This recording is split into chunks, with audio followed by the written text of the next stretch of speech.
अस्सलाम वालेकुम बेटा जी। नॉन कन्वेंशनल एनर्जी सोर्सेज क्या होते हैं ना। अब जैसे जैसे आप एनर्जी यूटिलाइज़ करते हैं और अब हमारी जैसे जैसे पॉपुलेशन बढ़ती जा रही है, एनर्जी की ज़रूरियात बढ़ती जा रही हैं, वैसे वैसे एनर्जी सोर्सेज का इस्तेमाल भी ज़्यादा होता जा रहा है। और ये सारे के सारे जो एनर्जी सोर्सेज हैं ये असल में एनर्जी पैदा करके नहीं हमें दे रहे, ये किसी एक किस्म की एनर्जी को हमारी रिक्वायरमेंट के मुताबिक किसी दूसरी किस्म की एनर्जी में कन्वर्ट करके हमें दे रहे हैं। और ज़्यादातर एनर्जी सोर्स जो हम इस्तेमाल करते हैं ये नॉन रीन्यूएबल हैं, मतलब ये वक्त के साथ साथ ख़त्म होते चले जाते हैं। तो हमें ज़रूरत पड़ती है, हमें ज़रूरत महसूस हो रही है इस बात की कि हम कुछ नए एनर्जी सोर्स एक्सप्लोर करें, कुछ नए एनर्जी सोर्स हम इस्तेमाल करें। नॉन कन्वेंशनल एनर्जी सोर्स भी ऐसे ही एनर्जी सोर्स हैं जो गैर रवायती हैं, मतलब जिनको हम आम तौर पे एनर्जी हासिल करने के लिए इस्तेमाल नहीं करते, लेकिन हम इस्तेमाल कर सकते हैं। इनमें पोटेंशियल है कि हम इनको एनर्जी हासिल करने के लिए अपनी ज़रूरियात के लिए इस्तेमाल करें। तो चंद ऐसे एनर्जी सोर्सेज को हम अब डिस्कस करेंगे under the heading of non conventional energy sources, जिनको एनर्जी हासिल करने के लिए इस्तेमाल किया जा सकता है लेकिन अभी इनका इस्तेमाल बहुत ज़्यादा आम नहीं हुआ है। या ये इनमें एक मसला ये भी हो सकता है कि ये हर जगह पे और हर वक्त में इस्तेमाल नहीं होने वाले, ये कुछ मखसूस इलाकों तक होंगे अपनी रिक्वायरमेंट के लिहाज से। तो बहरहाल हम शुरू करते हैं जी, फिर देखते हैं साथ साथ क्या सूरत हाल है। तो पहला जो नॉन कन्वेंशनल एनर्जी सोर्स हमारे पास है ये है जनाब एनर्जी फ्रॉम टाइड्स। टाइड्स क्या है? समंदर में जो लहरें पैदा होती हैं जनाब, ये टाइडल मूवमेंट होती है। साहले समंदर पे जो लहरें पैदा होती हैं उन्हें टाइड्स कहते हैं। इनकी वजह से समंदर के अंदर भी लहरें पैदा होती हैं पर उन्हें वेव्स कहते हैं। तो ये जो टाइड्स हैं ये वो क्या आपने जूनियर क्लास में पढ़ा हुआ होगा, मद्दो जजर की लहरें, मद और जजर, मद चढ़ना जजर उतरना, उतार चढ़ाओ, स्प्रिंग टाइड्स एंड नीप टाइड्स कहते हैं इनको, स्प्रिंग टाइड्स एंड नीप टाइड्स।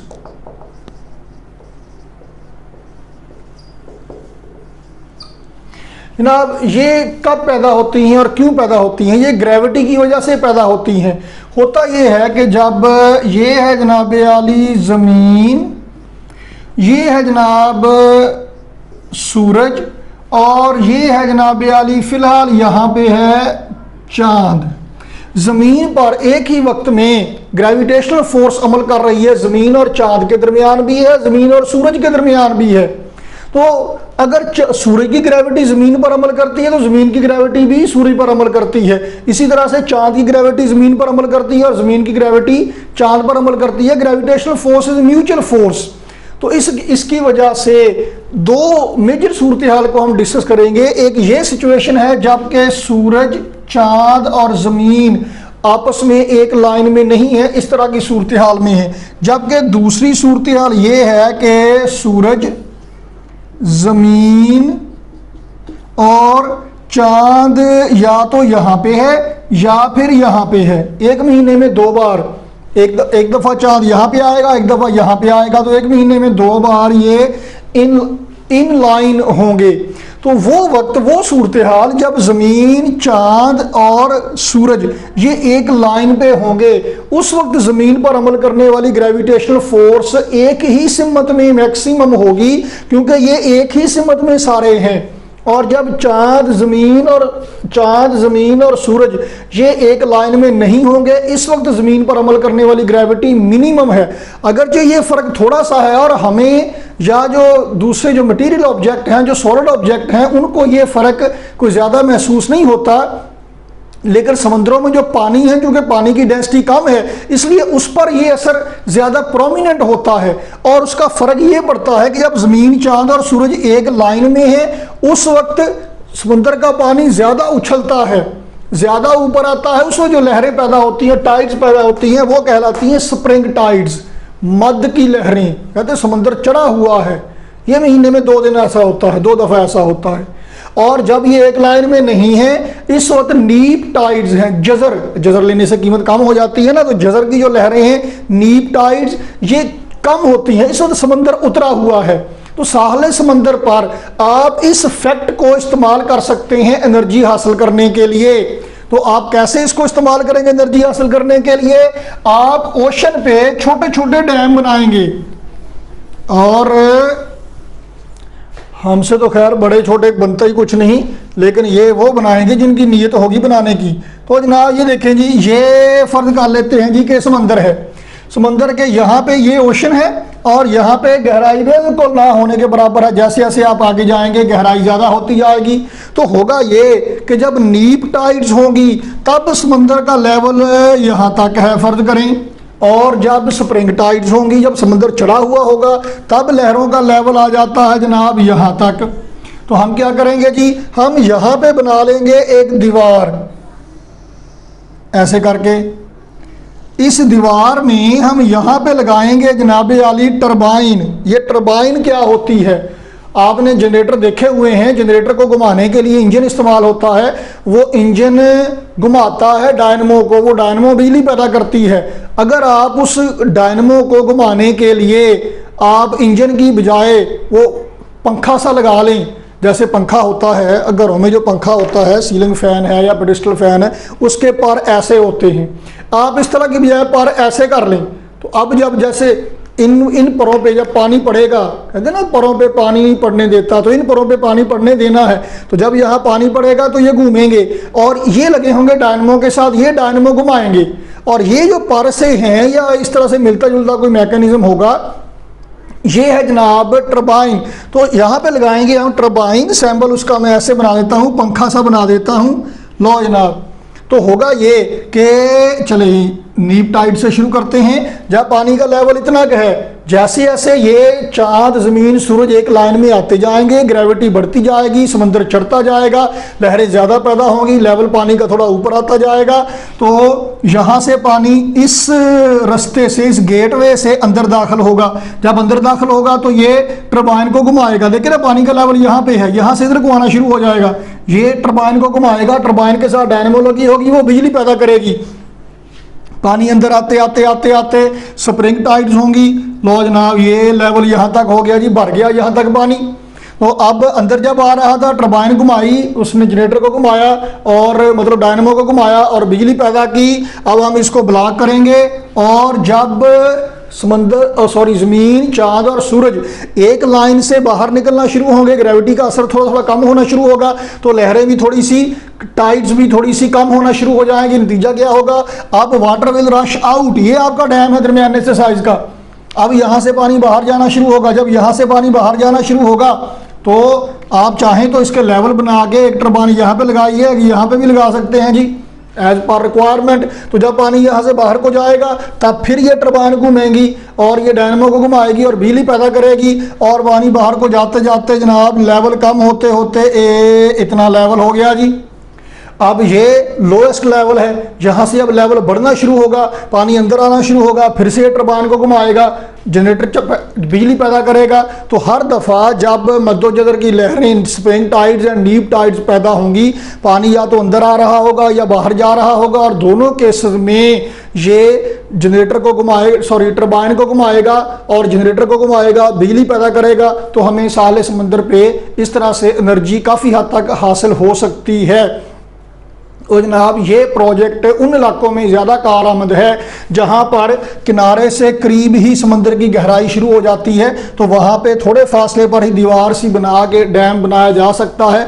ये छोटे छोटे प्रोजेक्ट होंगे जो कि काम करेंगे और आपके जिस इलाके में आप ये लगाएंगे उस इलाके की बिजली की ज़रूरियात को अच्छी खासी मिकदार में पूरा कर देंगे।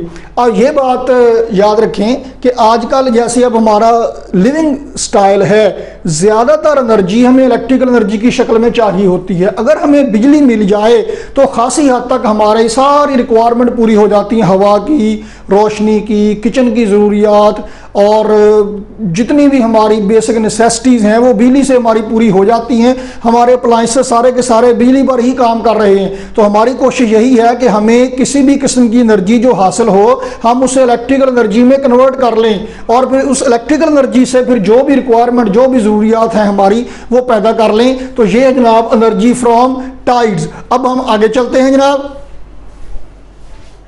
हाँ जी, तो जनाब एनर्जी फ्रॉम वेव्स, वेव्स क्या हैं? जो खुले समंदर में पैदा होती हैं वो लहरें कहलाती हैं वेव्स। वेव्स पैदा होती हैं मेनली दो वजहों से, एक तो टाइडल मूवमेंट, मध्योजर की लहरें, स्प्रिंग टाइड्स, नीप टाइड्स, उनकी वजह से, और दूसरा जो हवा चलती है। आपने देखा होगा कि जब अब गली मोहल्ले में पानी इकट्ठा हो जाता है, खड़ा होता है बारिश के बाद, जब हवा चलती है तो उसमें कैसे लहरें पैदा होती हैं, खुले समंदर में भी ऐसी लहरें पैदा होती हैं। तो वहाँ से उन वेव्स से एनर्जी हासिल करने के लिए आप कैसे उनको एनर्जी के लिए एनर्जी हासिल कैसे करेंगे? उनसे एनर्जी हासिल करने के लिए प्रोफेसर साल्टर साहब थे जनाब, प्रोफेसर साल्टर, जिन्होंने एक डिवाइस इन्वेंट किया जिसे कहते हैं जनाब साल्टर्स डक। साल्टर्स की बतख नहीं, साल्टर्स डक। ये वेव से एनर्जी हासिल करने के लिए इस्तेमाल होगा।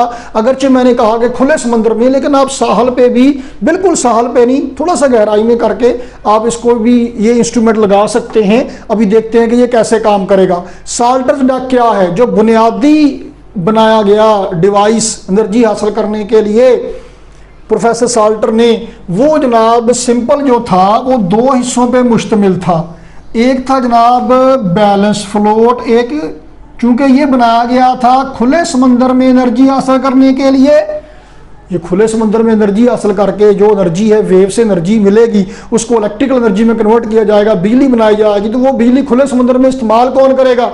होता ये है जनाब कि जो शिप जाते हैं ना जी, बड़े ये लंबे सफ़र पे, कई कई महीने इनको खुश्की ही नज़र नहीं आती, ज़्यादा लंबे अरसे के लिए रहना जा रहा है, फिर वहाँ पे फ्यूल इस्तेमाल होना, जो इंजन इस्तेमाल को चलाने के लिए फ्यूल चाहिए वो तो चाहिए, साथ में लाइटिंग के लिए जो इंसान है वहाँ पंखे चलाने के लिए और एसी भी चलाने पड़ते हैं, फिर वो टीवी भी देखेंगे, मतलब बिजली तो चाहिए ना।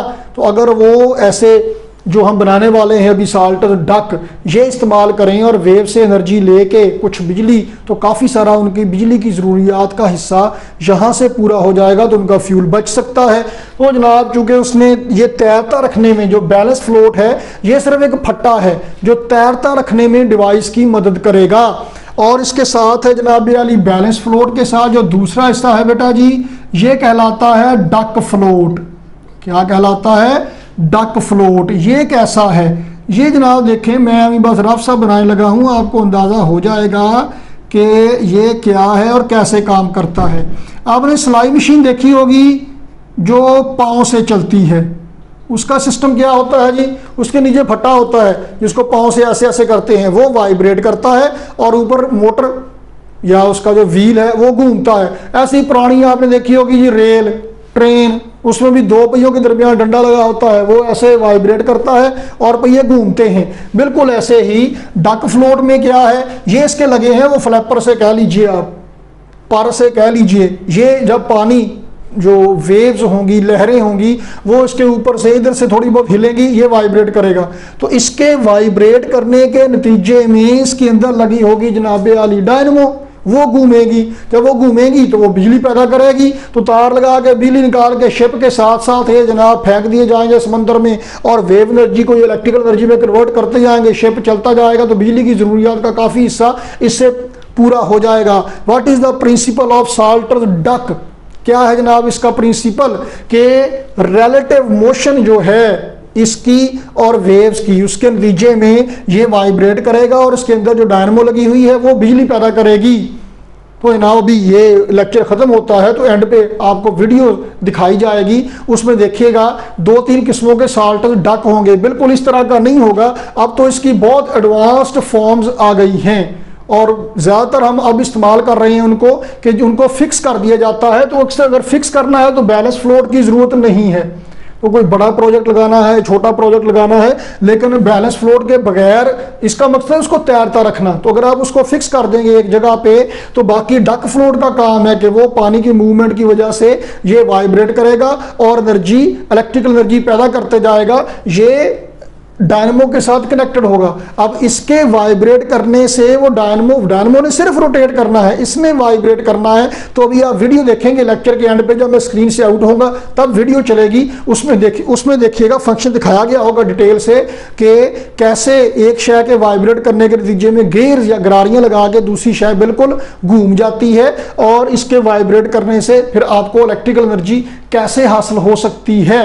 तो जनाब ये देखिएगा, अभी जैसे ही मैं स्क्रीन से आउट होगा तो वीडियो चलेगी, 2 मिनट की होगी, तो देख के जाइएगा। तो मिलते हैं हम अगली वीडियो में अगले नॉन कन्वेंशनल एनर्जी सोर्स के साथ। तब तक के लिए मेरी तरफ से अल्लाह हाफिज, लेकिन वीडियो भी बाकी है।